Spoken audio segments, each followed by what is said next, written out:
I did my informative speech on Breckenridge, Colorado. In the next few minutes, I'm going to reflect on the things that I think went well, as well as the things that I think I could have improved upon. To begin, I'm going to talk about my introduction of the speech.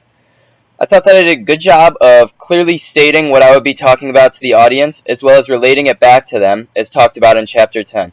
I made it clear that I was talking about Breckenridge, Colorado, based on the fact that winter break was coming up, and it could possibly be a good destination for you and your family to go upon.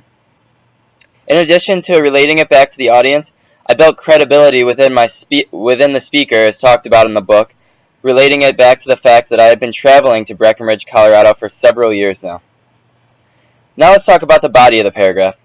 I thought that I did a really good job of stating the general topic that I'd be talking about and supporting it with quotes from actual Colorado residents, as well as information that I acquired from online. In the conclusion, I did a good job of relating it back to the introduction and restating my initial thesis about what I was going to be talking about in my speech. These were all positives of my speech. Now let's talk about things that could have gone a bit better. I think that, as we talked about in my last speech, I was a bit robotic with the way that I was talking. I often referred back to my notes to remember exactly what I was talking about.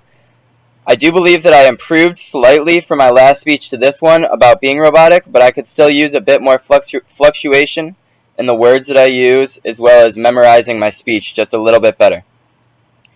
To go along with that, I would say that the quotes and backup information that I acquired about Breckenridge, Colorado could have been slightly better. I relied heavily on my own experiences in Breckenridge, and I think that might have hurt me a bit because I was relying so heavily on personal experience and not outside sources. Other than that, I thought that my speech went pretty well, and I did a good job of really relaying the information about Breckenridge, Colorado to the listener.